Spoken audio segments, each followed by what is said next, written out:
Hello students, आज के video में हम एनाबॉलिक स्टीरॉइड्स के बारे में पढ़ेंगे। Anabolic steroids are synthetic androgens. Anabolic steroids androgens होते हैं। ये सिंथेटिक एंड्रोजन्स होते हैं जिनको लेबोरेटरी में सिंथेसाइज किया जाता है। जैसा कि हम जानते हैं, एंड्रोजन्स मेल सेक्स हॉर्मोन्स को कहते हैं और टेस्टोस्टेरोन का नाम तो आप सबने सुना होगा।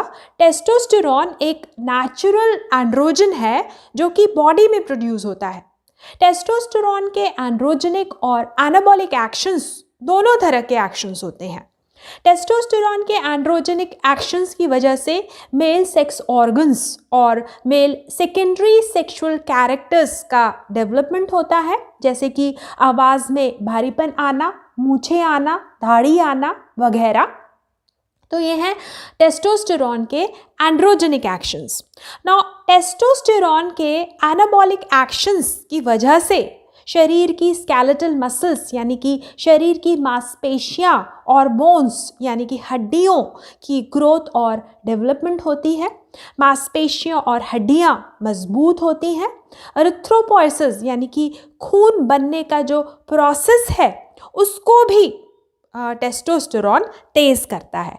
तो नेचुरल एंड्रोजन टेस्टोस्टेरोन के एंड्रोजेनिक और एनाबॉलिक दोनों तरह के एक्शंस होते हैं। पर एनाबॉलिक स्टीरॉइड्स सिंथेटिक एंड्रोजन्स होते हैं जिनको लेबोरेटरी में बनाया जाता है। एनाबॉलिक स्टीरॉइड्स के एनाबॉलिक एक्शंस ज़्यादा होते हैं और एंड्रोजेनिक एक्शंस कम होते हैं, यानी कि मसल्स, बोन्स, एरिथ्रोपोइसिस पर एनाबॉलिक स्टीरॉइड्स का इफेक्ट ज़्यादा होता है।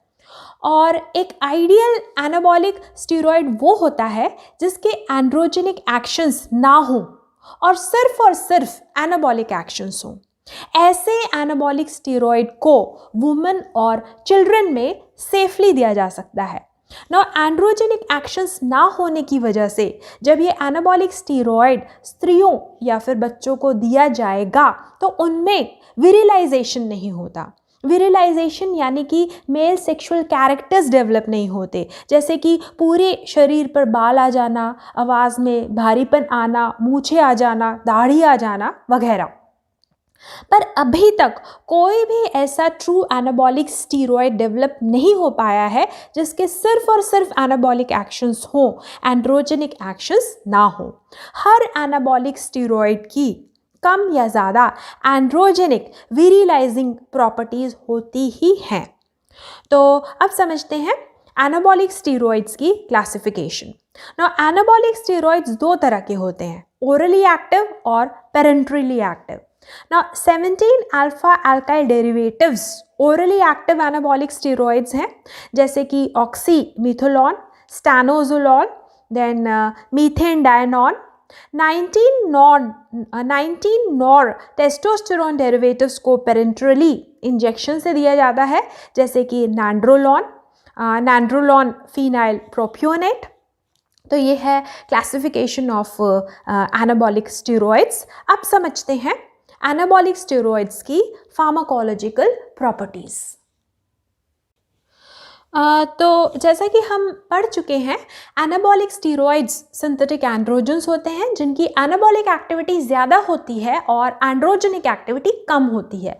So anabolic steroids possess higher anabolic activity. Now anabolic steroids bone की जो डेवलपमेंट होती है इस प्रोसेस को स्टिमुलेट करते हैं, जिसकी वजह से एपिफाइजियल बोन ग्रोथ होती है और बोन्स की थिकनेस यानी कि बोन्स की चौड़ाई और लेंथ यानी कि बोन्स की लंबाई दोनों बढ़ती हैं। बोन्स की ग्रोथ करने के अलावा एनाबॉलिक स्टीरॉइड्स एपिफाइजियल प्लेट्स को बंद भी करते हैं।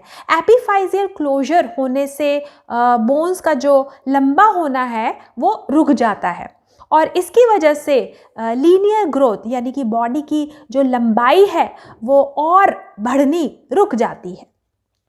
एनाबॉलिक स्टीरॉइड से बोन्स का मिनरलाइजेशन होता है, बोन्स की जो डेंसिटी है वो बढ़ती है और जो हड्डियां हैं वो मजबूत होती हैं। ना इसके अलावा एनाबॉलिक स्टीरॉयड्स स्केलेटल मसल्स यानी कि शरीर की मांसपेशियों की डेवलपमेंट के प्रोसेस को भी स्टिमुलेट करते हैं। ना एनाबॉलिक स्टीरॉयड्स प्रोटीन की सिंथेसिस को बढ़ाते हैं, जिसकी वजह से मसल मास बढ़ता है, मसल्स मजबूत होती हैं, और इसके अलावा शरीर का जो सबक्यूटेनियस फैट है वो भी कम हो जाता है। एनाबॉलिक स्टीरॉयड्स एरिथ्रोपोइटिन की सिंथेसिस को बढ़ाते हैं। एरिथ्रोपोइटिन एक हार्मोन है जो कि किडनीज से सिक्रीट होता है। एरिथ्रोपोइटिन की सिंथेसिस बढ़ने से एरिथ्रोपोइसिस का प्रोसेस स्टिमुलेट होता है और रेड ब्लड सेल्स आरबीसी की जो सिंथेसिस है वो भी बढ़ जाती है। ना एक आइडियल एनाबॉलिक स्टेरॉइड वो होगा जिसके एंड्रोजेनिक एक्शंस ना हो, पर हर एनाबॉलिक स्टेरॉइड के कुछ ना कुछ एंड्रोजेनिक एक्शंस होते ही हैं। जैसे कि बॉडी पे इन एनाबॉलिक स्टेरॉइड्स को लेने की वजह से बॉडी पर हो सकता है कि बाल उगाएं, आवाज़ में भारीपन आ जाए, बॉडी पर हेयर ग्रोथ हो जाए, स्किन जो है वो ऑयली हो जाए, और इन्हीं सब विरिलाइजेशन इफ़ेक्ट्स की वजह से इनका यूज़ चिल्ड्रन और वुमेन में बहुत ही सोच समझकर किया जाना चाहिए। सो androgenic effect of these anabolic steroids could not be completely avoided। तो ये है pharmacological actions of anabolic steroids। अब समझते हैं uses of anabolic steroids।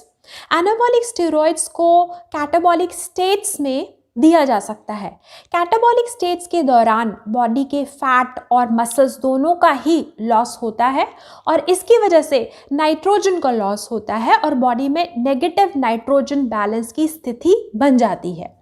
Now catabolic states जैसे कि कोई एक्यूट इलनेस यानी कि कोई गंभीर बीमारी, देन सीवियर ट्रॉमा यानी कि किसी बीमारी, एक्सीडेंट या और किसी वजह से सदमा लग जाए, कोई मेजर सर्जरी हुई हो, इन सभी कंडीशंस में नेगेटिव नाइट्रोजन बैलेंस हो जाता है और एनाबॉलिक स्टेरॉइड्स नाइट्रोजन के लॉस को कम कर देते हैं, और इसीलिए कैटाबॉलिक स्टेट्स में एनाबॉलिक स्टेरॉइड्स को यूज़ किया जाता है। But anabolic steroids should not be used for a long term. They should be used only for short term. इनको सिर्फ थोड़े समय के लिए ही यूज़ किया जाना चाहिए। दूसरा, एनाबॉलिक स्टेरॉइड्स को ऑस्टियोपोरोसिस में भी यूज़ किया जा सकता है। जैसा कि हम समझ चुके हैं, एनाबॉलिक स्टेरॉइड्स जो हैं वो बोन डेंसिटी को बढ़ाते हैं, बोन्स को मजबूत करते हैं। एनाबॉलिक स्टेरॉइड्स को उन ओल्ड एज एल्डरली बुज़ुर्ग आदमियों को दिया जा सकता है जिनकी बहुत लंबे समय तक ना चलने की वजह से, इमोबिलाइजेशन की वजह से जो बोन्स हैं वो कमज़ोर हो गई हों, ओस्टियोपोरोसिस हो गया हो, और ओस्टियोपोरोसिस में बिसफॉस्फोनेट्स ज़्यादा इफ़ेक्टिव है। एनाबॉलिक स्टेरॉइड्स को as a second line therapy use किया जा सकता है।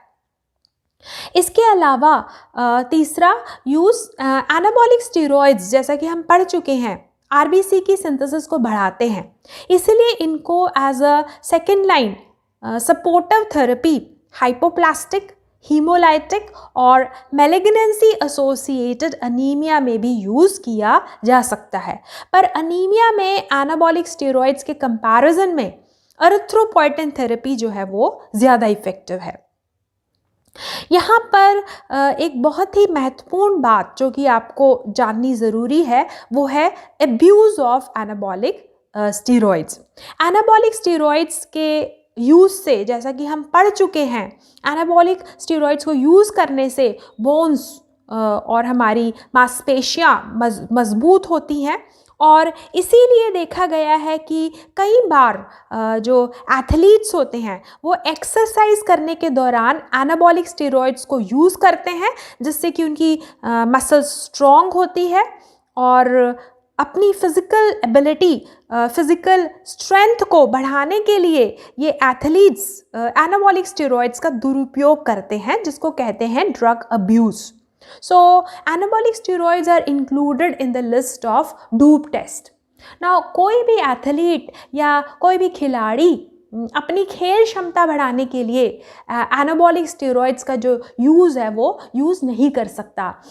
एनाबॉलिक जो स्टेरॉइड्स हैं वो प्रतिबंधित पदार्थों में आते हैं, उनका यूज़ जो है वो गलत है। इस डूप टेस्ट से पता चल जाता है कि किसी खिलाड़ी ने एनाबॉलिक स्टेरॉइड्स का सेवन किया है या फिर उन्होंने एनाबॉलिक स्टेरॉइड्स का सेवन नहीं किया है। These are the uses of anabolic steroids. अब समझते हैं side effects of anabolic steroids.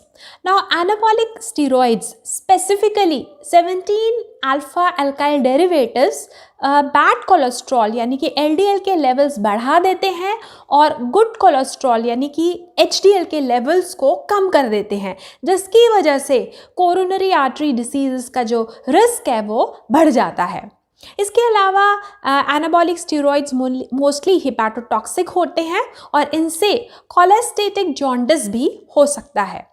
और इसके अलावा शरीर में सॉल्ट यानी कि नमक और पानी के इकट्ठा होने की वजह से एडीमा हो सकता है, शरीर पर सूजन आ सकती है।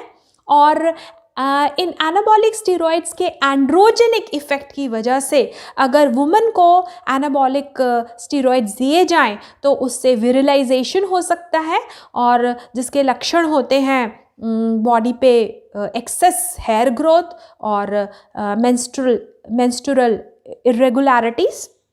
तो ये हैं side effects of anabolic steroids. अब समझते हैं contraindications of anabolic steroids. Anabolic steroids are contraindicated in prostatic carcinoma, in male breast carcinoma. In anabolic steroids का androgenic action जो होता है वो prostate cancer को और male breast cancer को further बढ़ाने का काम करता है। इसके अलावा these anabolic steroids are contraindicated in liver and kidney disease। और प्रेगनेंसी के दौरान अगर anabolic steroids दिए जाएं तो उससे फीमेल फीटस में मैस्कुलाइजेशन यानी कि मेल जैसे सेक्सुअल कैरेक्टर्स डेवलप हो सकते हैं। तो इसीलिए प्रेगनेंसी में भी एनाबॉलिक स्टेरॉइड्स कॉन्ट्राइंडिकेटेड है। Then these are contraindicated in men more than 65 years of age. Anabolic steroids prostate cancer के रिस्क को बढ़ाते हैं। देन एनाबॉलिक स्टेरॉइड्स जैसा कि हमने अभी पढ़ा एलडीएल बढ़ाते हैं, एचडीएल को कम करते हैं, इसलिए इनको उन मेन को नहीं देना चाहिए जिनको कि कोरोनरी आर्टरी डिसीज़ हो।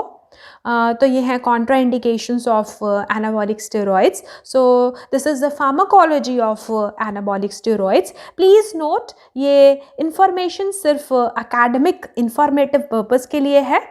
एनाबॉलिक स्टेरॉइड्स के यूज़ के लिए फिजिशियन को कंसल्ट करें। अगर ये वीडियो आपको अच्छा लगे तो इसको लाइक, सब्सक्राइब और शेयर ज़रूर करें। Thanks for watching this video.